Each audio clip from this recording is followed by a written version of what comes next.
a orar en este caso. Debemos entonces, hermanos, siempre analizar nuestros motivos para que no sean falsos. Y voy a empezar con una historia. Dice, una persona iba por una calle. Mientras paseaba, divisó a un muchachito saltando, tratando de alcanzar el timbre en la puerta de una casa. Sintiendo pena por el muchacho, la persona le ayudó y tocó el timbre. Entonces sonrió y le dijo, ¿y ahora qué, jovencito? Ahora, exclamó el muchacho, a correr. Córrale, porque nomás estaba bromeando. Hermanos, ¿qué pasó aquí? Lo que pasó aquí es que esta persona juzgó mal los motivos del muchacho. Pensó que los motivos de ese muchacho eran legítimos, eran correctos, eran honestos. Y dijo, le voy a ayudar. Pero el motivo del muchacho era nada más satisfacer una necesidad vana, sentirse bien a costa de incomodar a otros. ¿Qué aprendemos aquí, hermanos? Que nosotros, quizás entre nosotros, nos podemos engañar. Podemos utilizar motivos falsos y hacer creer a otros lo que no es. Pero ¿saben qué, hermanos? Al Señor no lo vamos a engañar. Los motivos falsos en nuestras oraciones, hermanos, Dios no los va a oír. Porque Dios no comete errores al interpretarlos. Para Él nuestras motivaciones siempre son conocidas. Dios conoce nuestro corazón, hermanos. Es más, Dios sabe lo que necesitamos, pero necesita que nosotros se lo digamos. Dios siempre va a conocer nuestros motivos legítimos, verdaderos, honestos, correctos, necesarios. Y también, hermanos, va a conocer los contrarios. A Dios no lo vamos a poder engañar como este muchachito engañó al Señor, a la persona esta que le ayudó a tocar el timbre. A Él no lo vamos a engañar, porque Él va a ver el corazón cuando estemos orando y va a escudriñar los motivos. El Señor siempre, hermanos, nos está viendo. El Señor siempre sabe nuestras motivaciones. Y cuando nuestras motivaciones son buenas, cuando nuestros motivos son buenos, nuestras oraciones van a tener poder. Y todo lo contrario, hermanos, cuando no sean buenos. Santiago lo dice, capítulo 4, verso 3. Dice así: pedís y no recibís, porque pedís mal, para gastar en vuestros deleites. Pedís y no recibís, porque pedís mal, para gastar en vuestros deleites. Qué importante esta palabra, hermanos, tenerla presente siempre a la hora de orar. Lo que Santiago aquí nos advierte y nos enseña es que siempre debemos orar con los motivos correctos. Siempre nuestros motivos, hermanos, deben ser los correctos. Pidámosle al Espíritu Santo que nos guíe, que nos enseñe, que nos demuestre y que nos confirme nuestros motivos al momento de orar, para que estos siempre sean los correctos y nuestra oración no se atore en el techo, hermanos, porque de ahí no va a pasar, sino, como les decía hace un momento, llegue hasta el mismísimo trono de la gracia. ¿Pero por qué? Porque está fundada en motivos correctos y no para nuestros deleites, hermanos. O peor aún, hermanos, a veces no nada más pedimos para nuestros deleites, sino también pedimos castigo para otros, en un falso sentido de justicia o en un reclamo quizá legítimo de justicia, hermanos. Podemos pedir que el Señor castigue o que el Señor le dé su merecido. Todos tenemos problemas, hermanos, y a veces tenemos esas tentaciones de decir: Señor, acábalo, Señor, destrúyelo, Señor, me está haciendo daño. Pero eso no es un motivo, hermanos, por más necesario que sea para nosotros resolver ese problema. Ese no es un motivo correcto. Tenemos que decir: Señor, dale sabiduría a esta persona para que entienda que está equivocada. Enséñale, Señor, lo que debe de hacer para que las cosas salgan bien. Ese es un motivo correcto. Señor, bendíceme con un trabajo. Ese es un motivo correcto. Entonces, mis hermanos, que nuestros motivos no sean una barrera que estorbe en nuestras oraciones. Cuando oramos, pidamos al Espíritu Santo que nos ayude a que esos motivos sean correctos y que nunca en nuestra oración existan orgullo, temor, egoísmo, autosatisfacción, conveniencia, etcétera. Que nunca sean esas las motivaciones, hermanos, para nuestras oraciones. Y créanme que el Espíritu hará que nuestra motivación sea siempre pura y alineada con la voluntad del Todopoderoso. Examinémonos, hermanos, al momento en que vamos a orar. Pidámosle al Espíritu Santo que nos muestre si nuestra motivación está errada. Pidamos al Espíritu Santo que nos confirme si nuestra motivación es la correcta. De tal manera, hermanos, que nuestras oraciones siempre cumplan con el propósito. Necesitamos nosotros, hermanos, tener ese momento de oración. Necesitamos nosotros, después de la oración, tener esa paz y esa convicción de que el Señor nos ha escuchado. Pero para ello necesitamos que no haya ninguna barrera, que no haya un motivo equivocado al momento de orar. La séptima barrera de la oración son los ídolos de la vida. Al Señor le molesta la idolatría, hermanos. Al Señor le molesta la idolatría. Y cuando nosotros pensamos en ídolos o en la idolatría, vienen a nuestras mentes alguna estatua que es adorada como Dios. Pero, hermanos, un ídolo puede ser cualquier cosa en la vida que se interponga entre nosotros y Dios. Si tenemos algo en nuestro corazón que es más importante que Dios, va a ser una barrera para nuestra oración. Porque no nos vamos a estar dirigiendo al gran yo soy con esa convicción de que Él es absoluto, de que Él es todopoderoso, de que Él es la fuente de nuestra paz y de nuestra esperanza. Vamos a tener reservas. Y eso a Dios, hermanos, no le gusta. No debemos de tener nada en nuestro corazón que lo consideremos más poderoso o que comparta con Dios el lugar en nuestro corazón. No debemos de tener esos ídolos en nuestra vida, hermanos. Los ídolos pueden venir de muchas formas. Como les decía, generalmente los evocamos como un bulto de un santo, de algo, ¿no? Un objeto. Pero pueden ser de muchas maneras, hermanos, de muchas formas. Un ídolo muy peligroso, por ejemplo, es el dinero. El dinero, hermanos, es mencionado muchísimo en la Biblia, porque el Señor sabía del poder que tiene ese ídolo, si nosotros se lo permitimos. Otro ídolo puede ser la carrera, enfrascarnos en desarrollar nuestra carrera. Y es bueno, es correcto, hermanos, todos debemos de tener alguna ocupación, algún oficio, una carrera y desempeñarla con excelencia, por supuesto, para la gloria de Dios. Pero eso no debe de ser la motivación principal en nuestra vida. La motivación principal en nuestra vida debe de ser Dios, no nuestra carrera, ni nuestros hijos. A veces los hijos también son ídolos, o las posesiones, etcétera. Hay muchas maneras, hermanos, en las que nuestro corazón puede ser invadido por algún ídolo y ocupar espacio donde nada más Dios debería de estar. Entonces, hermanos, tengamos mucho cuidado con esos ídolos en nuestra vida, porque también van a afectar necesariamente nuestra oración. Y los ídolos, hermanos, son un asunto del corazón. Nadie le impone a alguien que tenga un ídolo. Uno decide,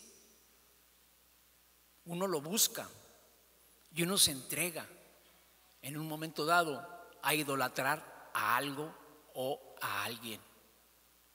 Porque nuestro corazón lo decide, porque nosotros lo permitimos, porque nosotros lo decidimos, porque nosotros decimos: en esto, en este, yo tengo esperanza. Y le restamos a Dios, le quitamos a Dios para dárselo al ídolo. Entonces, mis hermanos, es algo del corazón. La idolatría es un asunto del corazón de cada quien. Ezequiel 14:3 muestra claramente el efecto negativo de cualquier cosa que se interponga entre una persona y Dios. La palabra en este verso, hermano, nos dice así: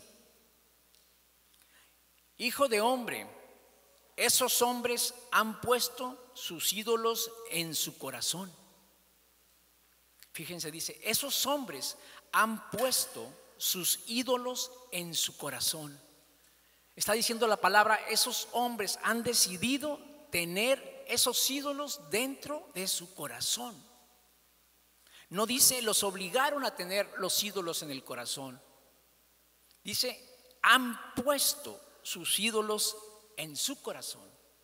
Y continúa la palabra, y han establecido el tropiezo de su maldad delante de su rostro.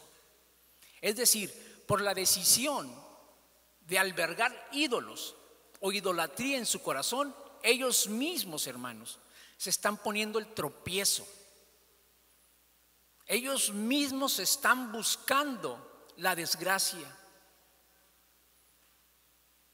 Han establecido el tropiezo de su maldad delante de su rostro. Termina el verso: ¿acaso he de ser yo en modo alguno consultado por ellos? Pregunta el Señor, ¿voy a ser consultado por ellos? Por supuesto que no, porque ellos, hermanos, han puesto ídolos en su corazón y han tropezado en su maldad. No van a buscar a Dios, o lo van a buscar como segunda opción. Dios nos libre de eso, hermanos. Este pasaje, entonces, mis hermanos, nos muestra muy claramente la aversión que Dios siente por los ídolos. Ni siquiera desea que un adorador de ídolos le hable. Dios no va a escuchar oraciones, hermanos, que vengan de un corazón que albergue idolatría en cualquiera de sus múltiples presentaciones. Porque la idolatría es muy sutil, hermanos, y debemos de estar siempre atentos y achispados para que no empiecen a surgir en nuestro corazón ídolos. Porque, como le digo, es muy sutil. Y podemos hacer ídolos, como ya les decía, del dinero, de nuestra carrera, de nuestros hijos, de nuestro trabajo, de las posesiones. El Señor nos advierte que Él no va a escuchar a alguien con esas características. Renunciemos a cualquier idolatría, hermanos. Vaciemos nuestro corazón y saquemos todo aquello que impide que nuestras oraciones lleguen al trono de la gracia. Revise su propia vida. ¿Hay algo que ha puesto por encima de Dios? Algunas veces es difícil decirlo. Una manera de saber si hay algún ídolo en su vida es preguntándose, ¿estaría dispuesto a renunciar a esto si Dios me lo pidiera? Esa es una buena manera, hermanos, de comprobar si tenemos idolatría o si hemos dado categoría de ídolo a algo o a alguien. Si Dios nos dice, ¿estás dispuesto a renunciar a Dios, a esto? Y si decimos, ay no, Señor, y empezamos a cuestionar, a justificar, cuidado, hermanos, cuidado. Mire con sinceridad su actitud hacia algunos ídolos como la carrera, las posesiones y la familia. Que no sean, hermanos, ídolos. Mírelo con sinceridad, hágase un análisis. Dios es el único que debe de tener toda la gloria y toda la honra en nuestro corazón. Solamente el Señor, solamente el Espíritu Santo debe tener la plenitud de nuestro ser. Nada ni nadie debe de compartir ese lugar de preeminencia que debe de tener Dios en nuestra vida. Nada ni nadie, hermanos. Entonces, hermanos, si hay cosas que no dejaríamos por Dios, eso nos va a bloquear el acceso a Él. Cuando hay idolatría, no responde la oración. No responde la oración, hermanos, cuando hay idolatría. ¿Acaso he de ser yo en modo alguno consultado por ellos? Dios no quiere, no desea que un corazón contaminado con la idolatría vaya en oración y trate de pedirle a Él cuando quizás antes ya le pidió al ídolo. No va a funcionar así, hermanos, no va a funcionar. Primera de Corintios 10:14 nos dice que huyamos de la idolatría. A Dios le molesta, le repugna, le enfada, hermanos, que le roben la gloria. Él es Dios. Y en ocasiones tenemos la idea de que Dios es bueno, y efectivamente Dios es bueno, pero Dios también es majestuoso, es grande, es poderoso, es celoso. ¿Por qué no habría de serlo si es Dios?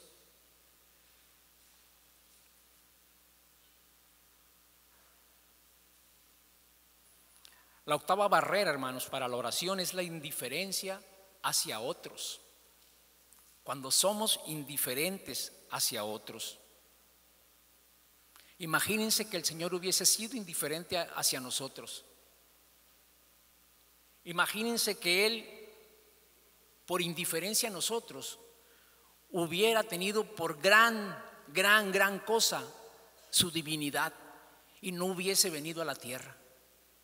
Pero sin embargo la Escritura dice que Él no vio a esa divinidad como algo a qué aferrarse, para no venir, humillarse, humanizarse y ser sacrificado por nosotros. Porque Él no fue indiferente a nuestra necesidad, a la falta que teníamos de reconciliarnos con Él. Y Jesús, hermanos, es el modelo para todo en nosotros. Debe ser el modelo para todo en nosotros. Si Él no fue indiferente, nosotros no tenemos que ser indiferentes hacia los demás. Él hizo un sacrificio enorme, hermanos. Nosotros también tenemos que hacer sacrificios. Él se dio, nosotros también tenemos que darnos. No podemos ser indiferentes cuando el Señor Jesús nos ha mostrado que Él se preocupa y se ocupa de nosotros, que no es indiferente. Entonces, mis hermanos, la indiferencia siempre va a ser una actitud incorrecta y Dios la va a rechazar. Él ama a todos sin importar la raza, clase, nación o credo. Dios ama a todos, hermanos, incluso al peor de los pecadores. El Señor lo ama. El Señor ama a todos, hermanos. Dios es universal en ese sentido. Dios es universal en ese sentido, hermanos. Que aún aquellos que los rechazan, aún aquellos que lo denostan, que se burlan, que dicen cosas terribles de Él, Él los ama. Así es nuestro Señor. Él no puede ser indiferente. Él no puede ser indiferente. Él es Dios. Dios no tiene favoritos. No nos va a juzgar por la apariencia. La Biblia deja muy en claro, hermanos, que Él no hace acepción de personas. El Salmo 33:13 dice: desde los cielos miró Jehová, vio a todos los hijos de los hombres. El Señor ve desde los cielos, hermanos, a todos, sin distinción. La perspectiva de Dios es inmensa, es infinita. A cada uno de nosotros nos tiene en su punto de vista, en la mira, en su radar, en sus ojos. A todos nos ve el Señor. Dice, Jehová vio a todos los hijos de los hombres. Si lo dice la palabra, hermanos, es porque es verdad. Y nos sigue viendo, porque así es nuestro Señor. Él nos ve a todos y ama a todo el mundo. Y desea que nos interesemos en otros de la misma manera que Él. Eso es lo que desea el Señor. Tenemos que interesarnos en los demás. ¿Y qué tiene que ver esto con la oración, hermanos?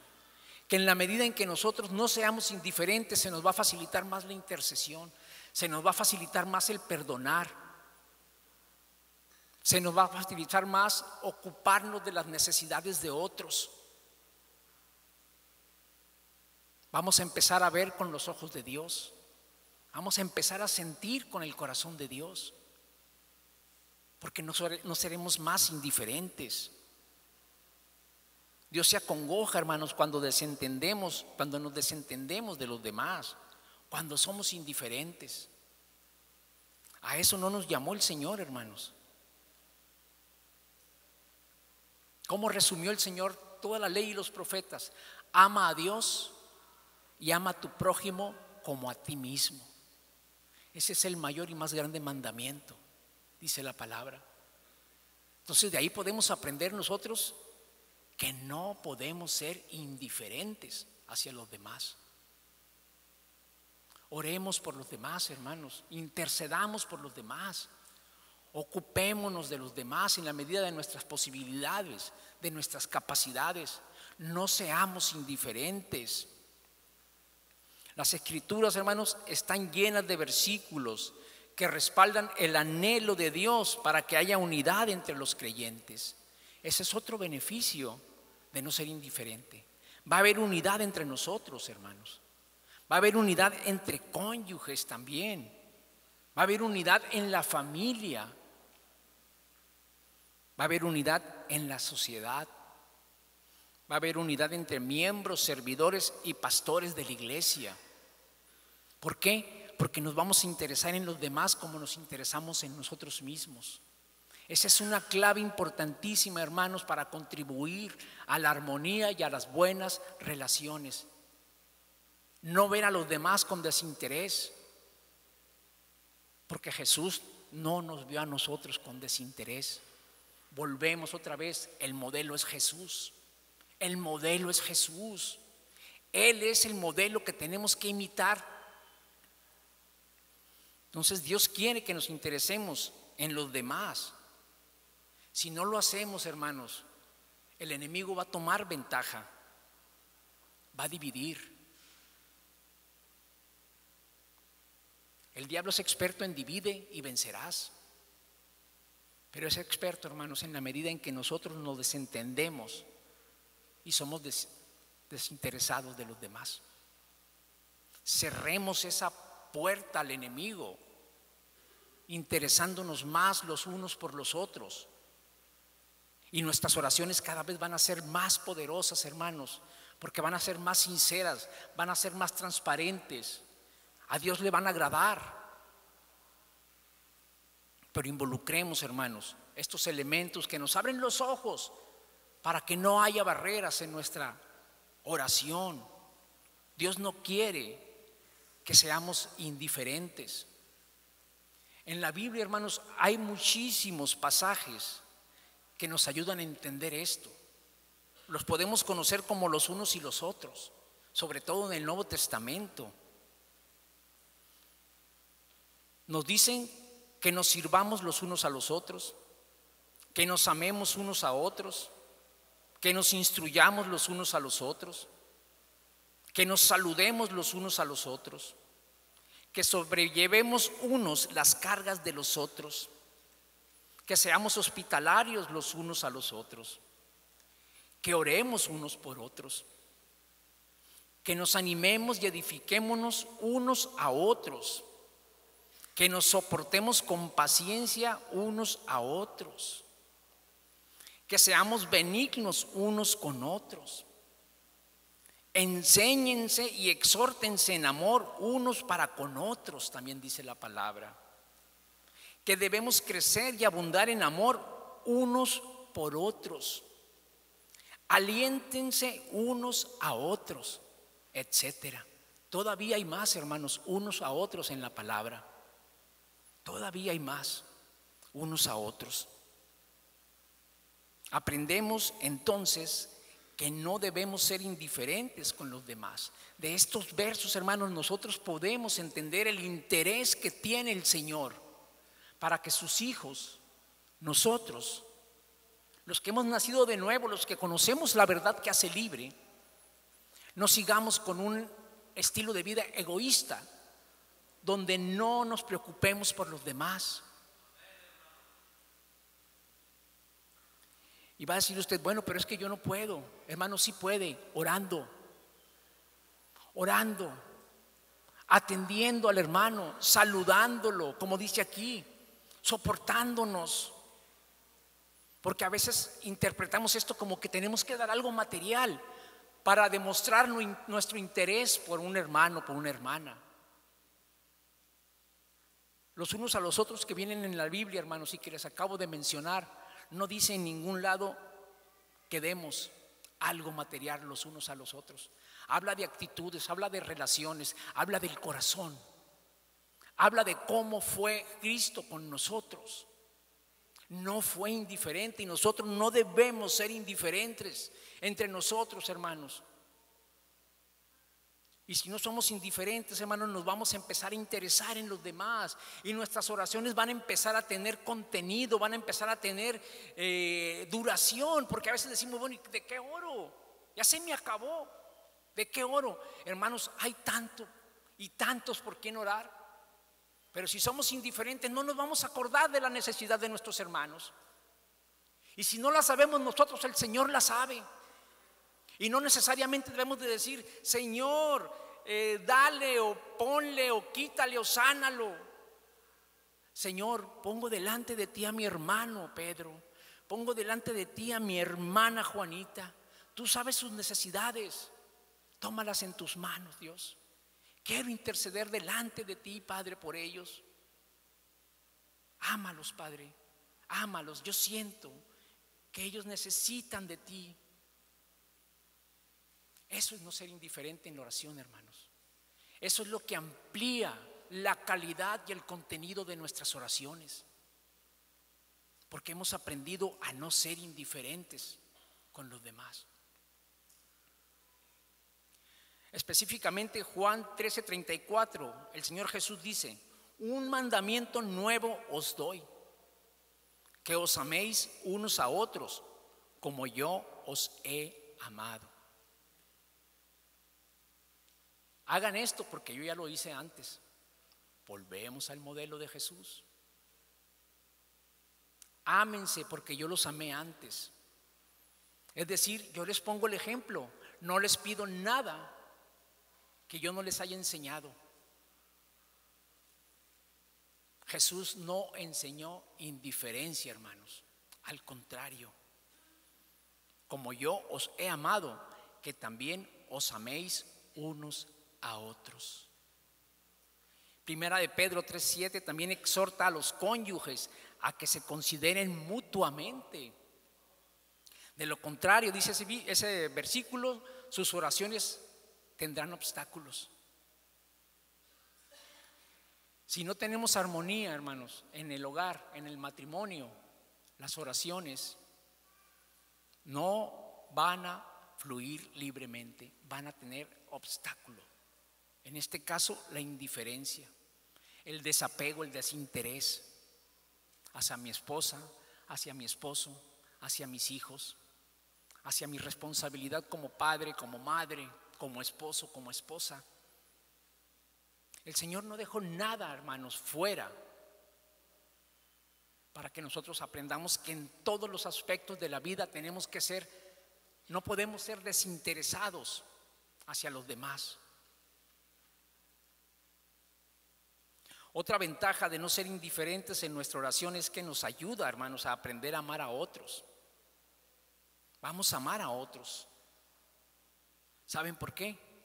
Porque es imposible que una persona que odie y critique a alguien ore por ella. Si usted tiene una relación, hermanos, de conflicto con alguien, empiece a orar por esa persona como una manera de sanar esa herida, como una manera de neutralizar todo lo que el enemigo ha puesto en esa relación. Créanme, hermanos, la oración en ese sentido es poderosísima. Se lo digo por experiencia, hermanos. Si usted siente odio, si usted siente coraje, si usted critica, si usted juzga, ya no lo haga más. Mejor bendiga, mejor interceda por esa persona. Y crea en su corazón que el Señor le va a cambiar el sentimiento. Le va a cambiar el sentimiento.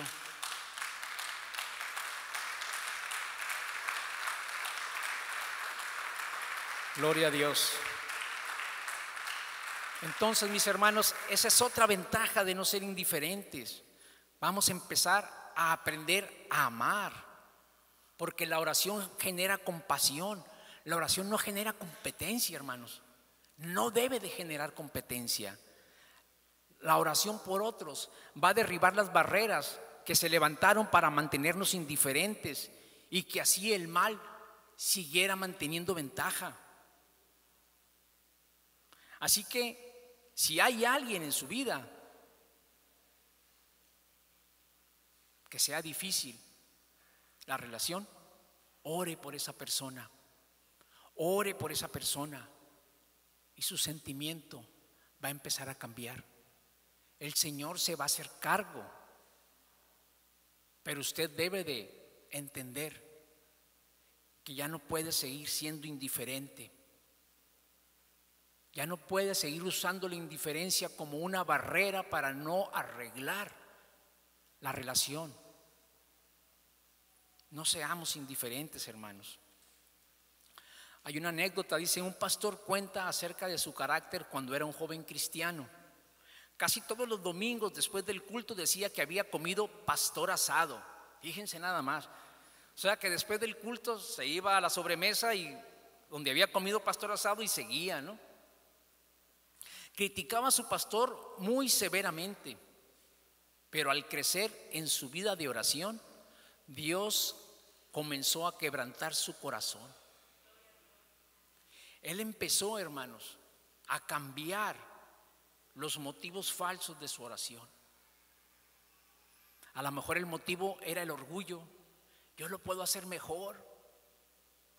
¿Por qué no lo hace así? Pero cuando él empezó a crecer en su vida de oración, cuando él entendió que no debía de seguir siendo indiferente, sino que debería de considerar la autoridad y la delegación que tiene el pastor directamente del Padre, su oración empezó a cambiar.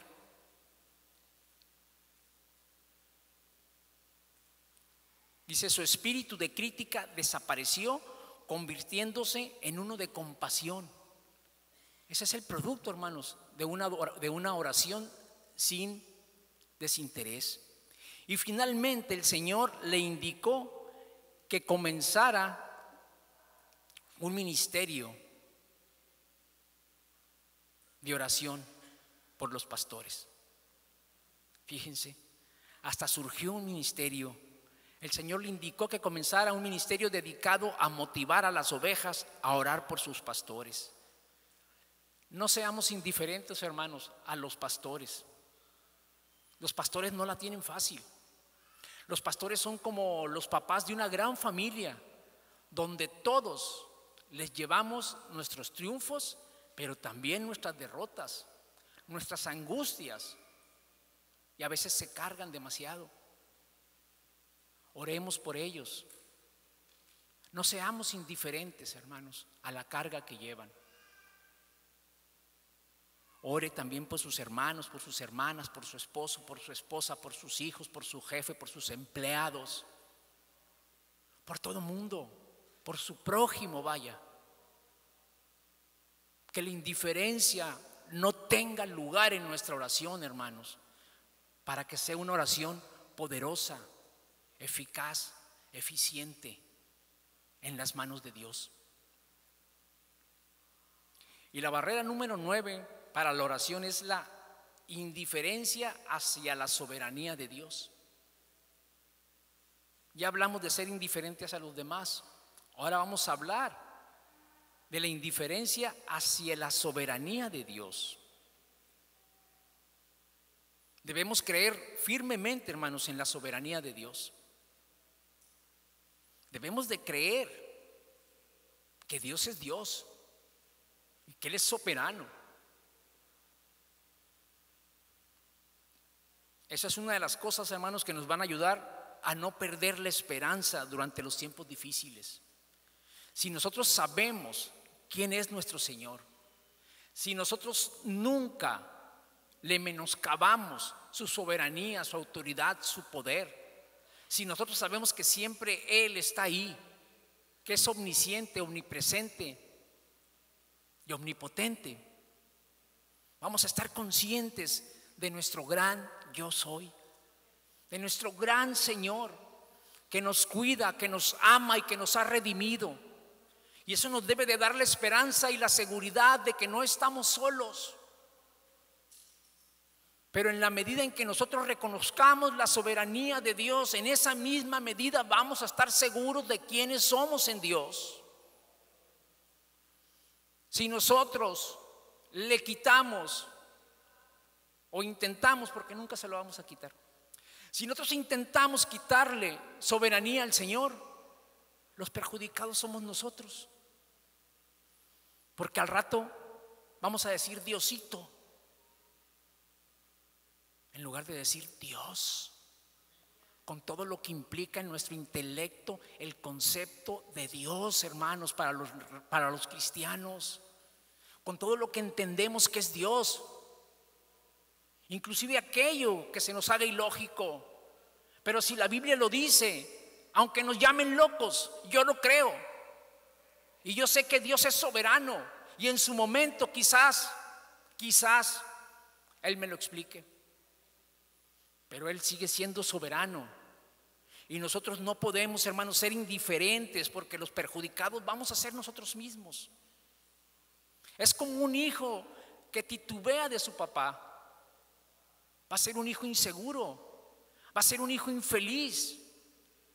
Y lo más probable es que crezca mal, se desarrolle mal, porque no tiene un correcto concepto de la paternidad.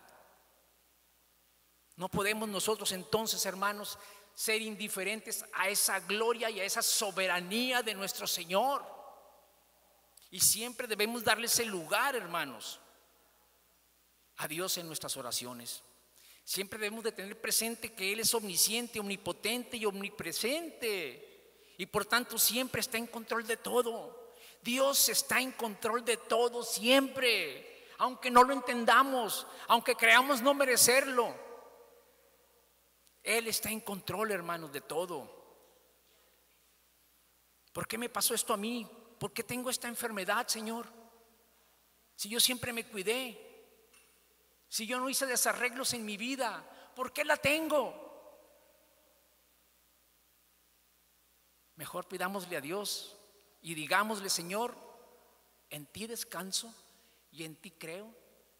Y si eso me va a menoscabar mi salud, mayor eres tú. Y tú eres mi esperanza, y tú eres el camino y la verdad y la vida, y me aferro a ti. Y no se va a comparar nada este efímero peso con la gloria que nos espera, hermanos. Pero debemos creer en la soberanía de Dios. Pase lo que nos pase, Dios nunca está lejos de nosotros. El Salmo 139, verso 7 lo dice: ¿A dónde me iré de tu espíritu? ¿Y a dónde huiré de tu presencia? Es decir, nunca vamos a estar fuera del radar de Dios, hermanos. No perdamos de vista la soberanía de Dios. Él siempre está a nuestro lado. Nosotros quizá nos alejemos de Él, pero Él nunca se va a alejar de nosotros. Dios siempre va a estar cerca de los que le busquen. Dios siempre va a privilegiar la fe de aquellos que le aman. Y si le amamos, hermanos, es porque sabemos quién es Él. Para enamorarnos de alguien, hermanos, es porque lo conocemos o empezamos a conocerlo. Si nosotros sabemos quién es el Señor, si nosotros investigamos, si nosotros leemos, si nosotros escudriñamos la palabra para empaparnos de todos los conceptos que hablan de la soberanía de Dios, cada vez lo vamos a amar más y cada vez vamos a estar más seguros de quién es el Señor y de quiénes somos nosotros como consecuencia. Por eso es que nos conviene, hermanos, no ser indiferentes en nuestras oraciones. Siempre darle la gloria, siempre darle la honra a Él, porque de Él dependemos.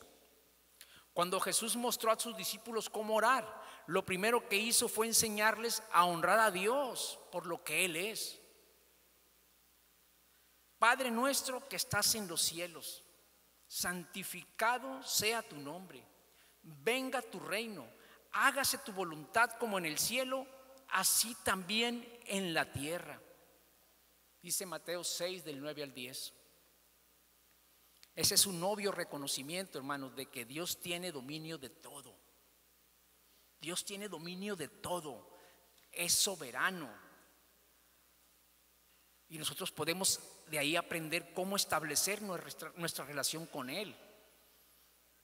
Una relación de hijo a padre, bajo la autoridad de nuestro Padre. Porque Él es soberano y debemos respetarlo.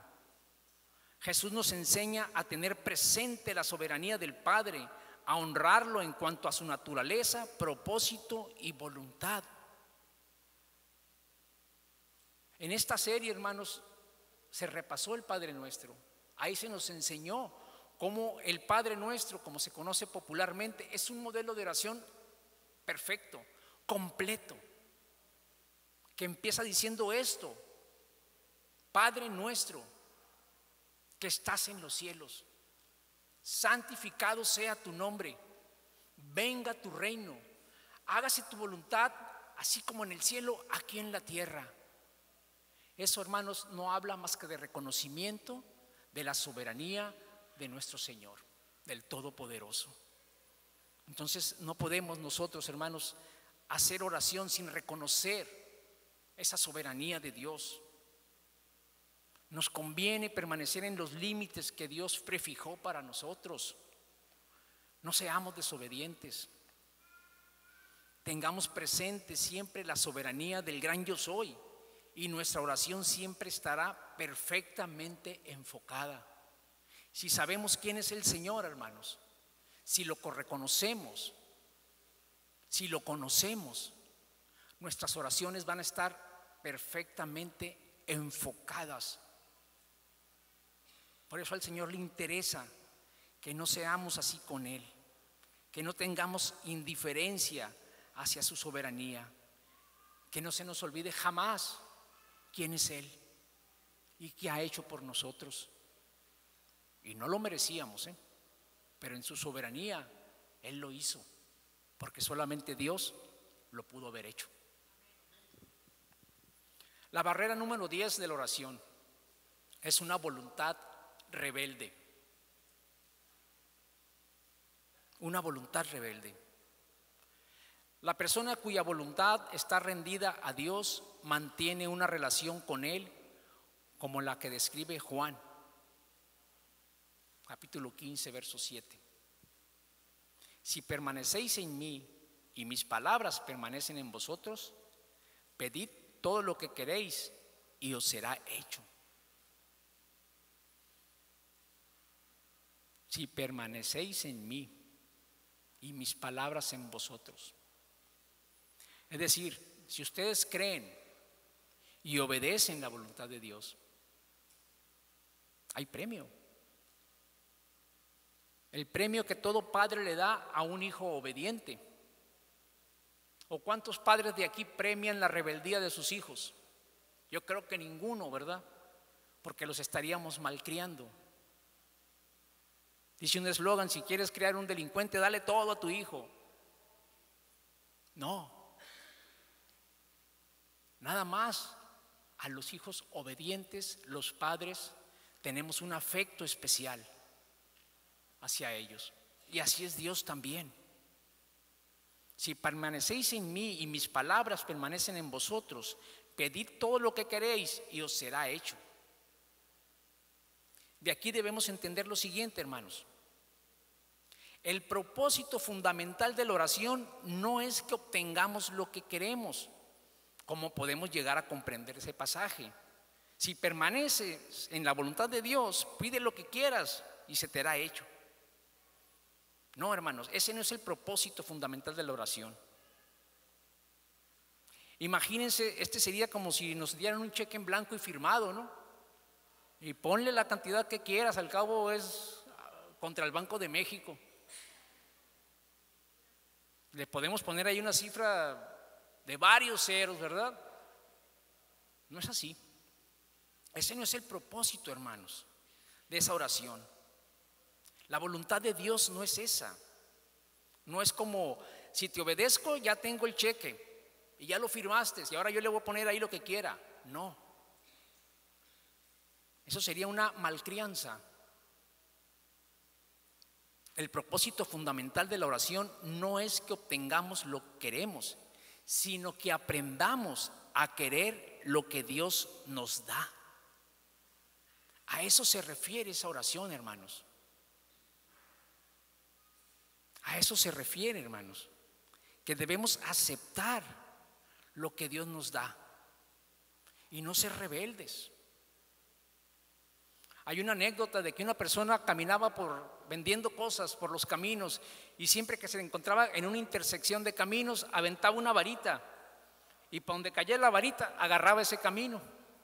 En una ocasión la observó otra persona y vio que tiraba la varita y la tiraba y le dijo: ¿por qué tiras tanto la varita? No, es que no me está diciendo la dirección que yo quiero. A veces podemos ser así. No, es que Dios no me está dando lo que yo necesito. Es que Dios es malo conmigo. Es que Dios no me quiere. Y empezamos a renegar de Dios, empezamos a rebelarnos de Él. Permanecer en Él y hacer su voluntad, hermanos, no es un cheque en blanco. Es empezar a conocer qué es lo que quiere Dios de nosotros. ¿Qué es lo que quiere Dios de nosotros? Y lo que quiere Dios de nosotros es no rebeldía y aceptación de sus designios. Aunque creamos, como dije hace un momento, no merecer ciertas cosas. Pero Él en su soberanía sabe por qué tal o cual situación nos está pasando. Y nosotros debemos de entenderlo, hermanos. Y es que en ocasiones no vamos a concordar con lo que Dios responde, porque no es como nosotros queríamos. Señor, te pedí un trabajo, pero no este, aquí estoy parado todo el día. Óyeme, pero me pediste un trabajo, te di el que yo sabía que te convenía y el que yo quise. Finalmente es Dios. Pero si somos rebeldes, no vamos a apreciar la bendición que el Señor ha puesto. Cuando oremos, hermanos, estemos dispuestos a aceptar la voluntad de Dios sin rebeldía. Nuestra reacción tiene que ser de agradecimiento. Señor, te lo pedí morado y me lo diste verde. Gracias, Señor, porque morado me va a servir también. Gracias, Dios, porque lo diste. Tú sabes por qué lo diste así. Gloria a ti, Padre. Entonces, hermanos, quien rinde su voluntad a Dios será bendecido, pues mantendrá una correcta relación con Él. Dios le promete responder a sus oraciones y conceder sus peticiones. Recibirá el poder de Cristo a través del Espíritu Santo. Esa es otra de las bendiciones de ser obediente a Dios. A semejanza de la vid y las ramas, Dios fluye a través de nosotros, nos da poder y produce frutos. ¿Pero por qué? Porque permanecemos firmes en Él, porque no nos rebelamos. El desarrollo de una vida de oración eficaz depende de la continuidad en mantener con Dios relaciones fuertes y desprovistas de pecado y desobediencia. Relaciones fuertes, desprovistas de pecado y rebeldía. En 1 de Pedro 3:12 el Señor nos dice: los ojos del Señor están sobre los justos y sus oídos atentos a sus oraciones, pero el rostro del Señor está contra aquellos que hacen el mal. Es lo que les decía. Como padres vamos a tener un afecto especial por el hijo obediente. Vamos a amar a todos nuestros hijos. Finalmente son nuestros hijos, sangre de nuestra sangre, carne de nuestra carne, huesos de nuestros huesos. Los amamos, pero hay un afecto, una relación especial con el hijo obediente, con el hijo que le da el lugar a la voluntad que su padre le manifiesta. En la Biblia, hermanos, vamos a encontrar personajes que tuvieron una voluntad rebelde en un momento dado contra el Señor o hicieron lo malo. Sin embargo, rectificaron y fueron perdonados. Fíjense qué hermoso, hermanos. Algo que me gusta a mí de la Biblia es que no esconde la naturaleza caída del ser humano, aún en aquellos grandes personajes que Dios usa, como David, Sansón, Moisés, Pablo, Pedro. Todos fueron imperfectos, hermanos, y hicieron cosas malas y fueron rebeldes inclusive. La Biblia no lo esconde, porque son ejemplos de que cuando uno se equivoca y rectifica, Dios perdona y Dios nos usa y Dios fluye a través de uno. David, por ejemplo, hermanos, conquistó algunos pecados, se los ganó, pecados horribles. Pero él, hermano, se arrepintió. Esos pecados horribles en su vida, él se arrepintió porque sabía que era mejor estar cerca de Dios. David fue asesino, adúltero, pero él se humilló, le confesó sus pecados a Dios, rectificó. Y eso le permitió acercarse más al Señor y continuar creciendo y edificándose en sus relaciones con Él. Al grado que la Biblia dice que David fue un hombre conforme al corazón de Dios. ¡Wow! David fue un hombre conforme al corazón de Dios.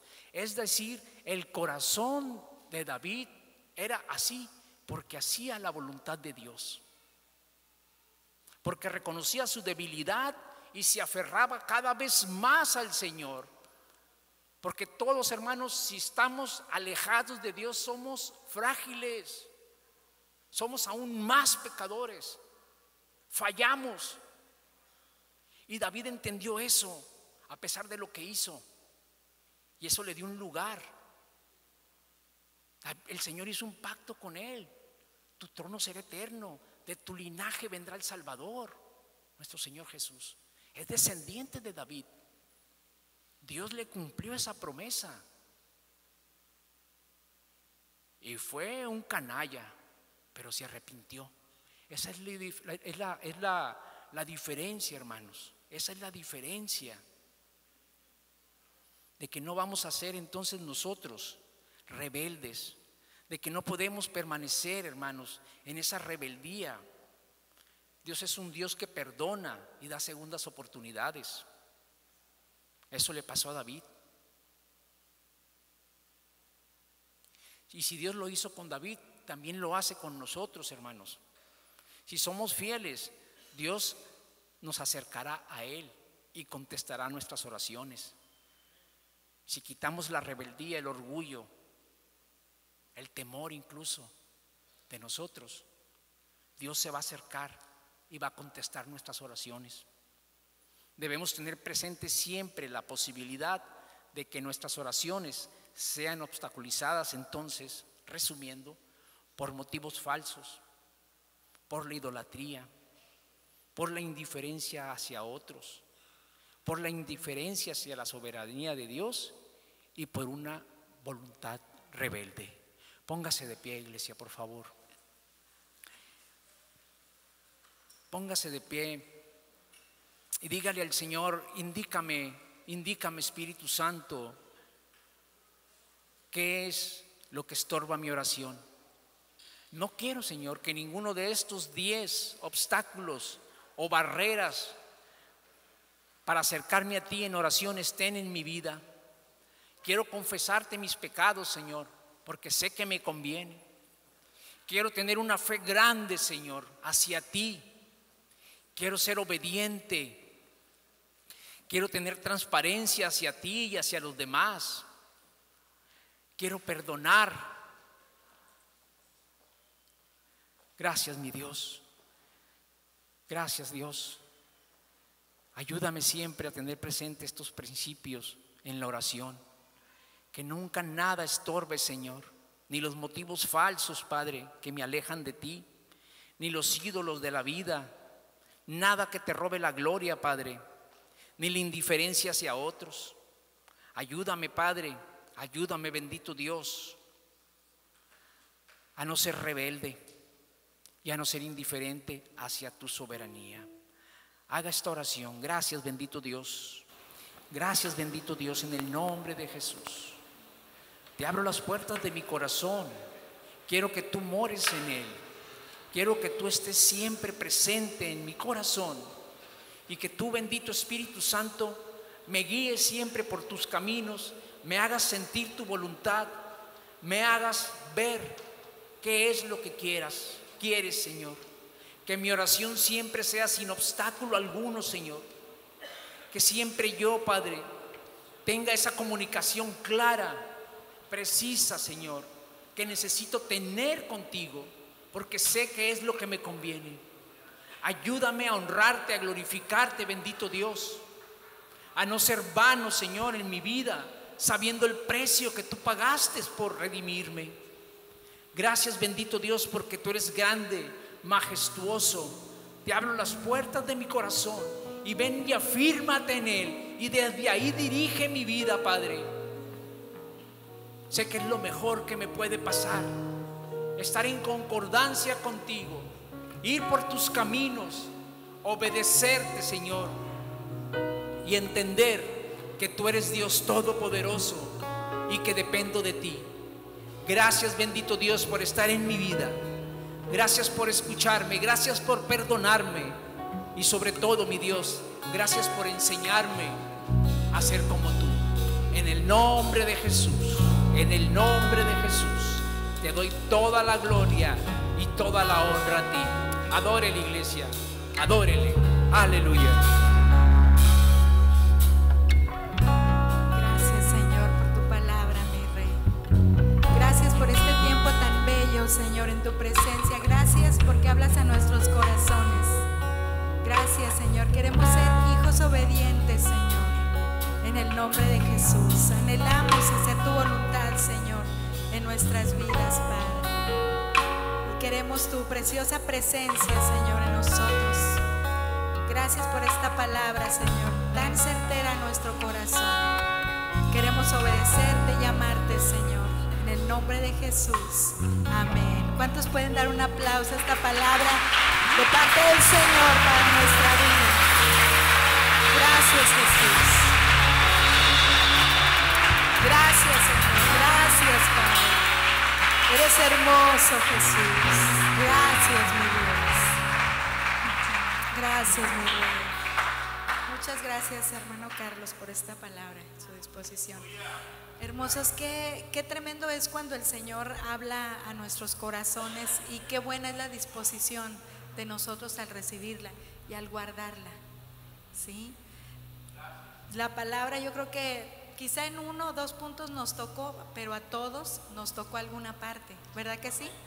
Entonces abracemos esa palabra, ¿verdad? Y que el Señor encuentre en nosotros hijos obedientes, ¿verdad? Y acerquémonos a Dios con todo este tiempo de palabra, de oración, ¿verdad? Tengamos ya que tenemos esa oportunidad, acerquémonos a Él.